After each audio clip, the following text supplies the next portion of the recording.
अस्सलाम वालेकुम दोस्तों, आज की वीडियो बहुत इंटरेस्टिंग होने वाली है। जॉन बोल्टन के एतराफ़ के बाद हुमायूं महबूब ने भी कल एक दफ़ा फिर से पाकिस्तान के हालात पर प्रेडिक्शंस कर दी हैं।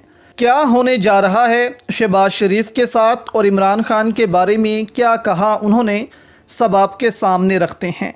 दोस्तों, क्या आपको लगता है कि पाकिस्तान इस वक्त एक इनकलाब की तरफ बढ़ रहा है? एक ऐसा इनकलाब जिसमें इस मौजूदा निज़ाम की कोई जगह नहीं, और आप पाकिस्तान में किस निज़ाम को देखना चाहते हैं? हमें अपनी राय ज़रूर दें। इस वक्त सबसे पहले आपके लिए जानना ये ज़रूरी है दोस्तों कि पाकिस्तान के हालात इस वक्त कहाँ जा रहे हैं।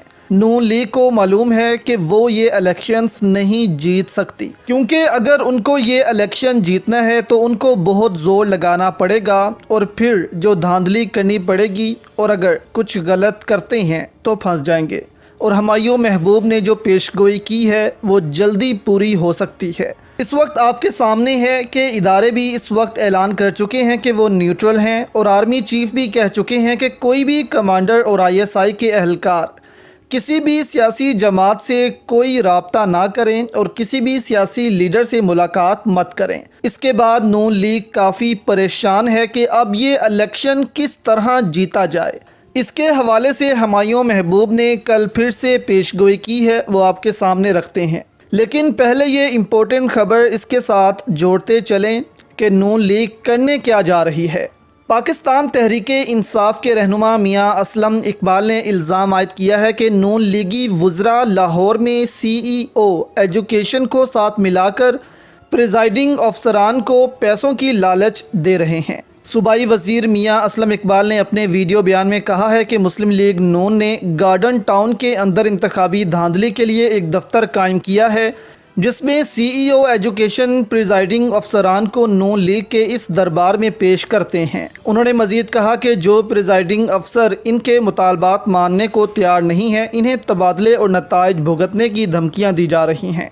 मियाँ असलम इकबाल ने कहा कि इस सारे अमल में नून लीग के 2 साबका वुज़रा और एक शिकस्त खुर्दा MPA जो 2013 और 18 का इंतखाब हारा था शामिल हैं। अब दूसरी जानिब हुमायूं महबूब ने पेशगोई की है कि जुलाई और अगस्त ये 2 माह वो माह हैं जिसमें पाकिस्तानी बहुत कुछ देखेंगे, और ऐसी ऐसी चीज़ें देखेंगे जो इनको देखने को पहले कभी नहीं मिली।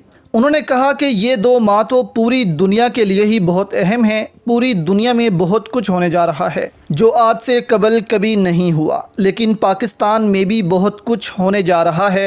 इसी वजह से पाकिस्तान के इदारों को सोच समझ कर फैसले करने होंगे। जुलाई और अगस्त के बाद उन्होंने कहा कि सितंबर और अक्टूबर वो माह होंगे जिसमें हिसाब होगा कि अब जो किया है इसका हिसाब दो, और ये 2 माह बहुत से लोगों के लिए बहुत मुश्किल होंगे। देखें, हुमायूं महबूब अपनी वीडियोस में खुलकर नहीं बोलते क्योंकि इनको एक बैलेंस रखना पड़ता है, नहीं तो इनके लिए भी मुश्किल हो सकती है। इसकी तशरीह फिर हमें करनी चाहिए। अब उन्होंने कहा कि सितंबर अक्टूबर में ऐसा हिसाब होगा कि जिसने इस मुल्क के साथ बुरा किया है वो पकड़ा जाएगा, और उन्होंने कहा कि अब शहबाज शरीफ के लिए मुश्किल वक्त शुरू हो रहा है। अब अगर इस प्रेडिक्शन को देखें तो शहबाज शरीफ की वज़ारत उज़्मा की कुर्सी ख़तरे में पड़ सकती है, और इनकी मनी लॉन्ड्रिंग का जो केस है उस पर फैसला भी आ सकता है, और इनको हमेशा के लिए नाअहल भी किया जा सकता है। और उन्होंने कहा कि बहुत से लोग कहते हैं कि इलेक्शन 2023 में होंगे, लेकिन मुझे इलेक्शन 2023 में होते हुए नज़र नहीं आ रहे, बल्कि इसी साल होते हुए नज़र आ रहे हैं।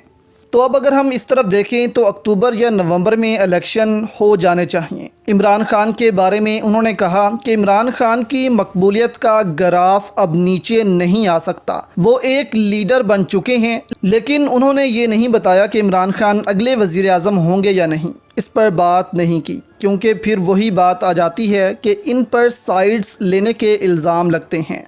लेकिन जिस तरह उन्होंने इमरान खान से मुतल्लिक बात की, इससे यही लग रहा है कि इमरान खान इक़्तिदार में दोबारा आ जाएंगे। अब तो अमेरिका में अमेरिका के साबिक मुशीर जॉन बोल्टन भी बोल पड़े हैं कि उन्होंने बहुत से ममालिक में रजीम चेंज की है। ये बयान भी अब इदारों पर प्रेशर बढ़ाएगा कि अमेरिका का इतना साथ क्यों दिया जा रहा है, अमेरिका को छोड़ो और एक आज़ाद मुल्क की तरफ बढ़ा जाए।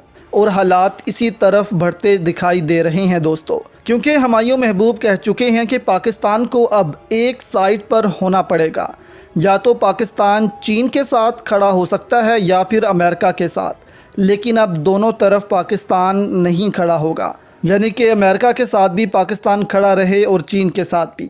تو حالات اسی طرف اشارہ دے رہے ہیں دوستو کہ پاکستان اب چین کی طرف مکمل طور پر چلا جائے گا اور امریکہ کا سپر پاور والا سٹیٹس بھی ختم ہو جائے گا۔ آپ کی اس پر کیا رائے ہے؟ ہمیں نیچے کامنٹس میں ضرور بتائیے گا۔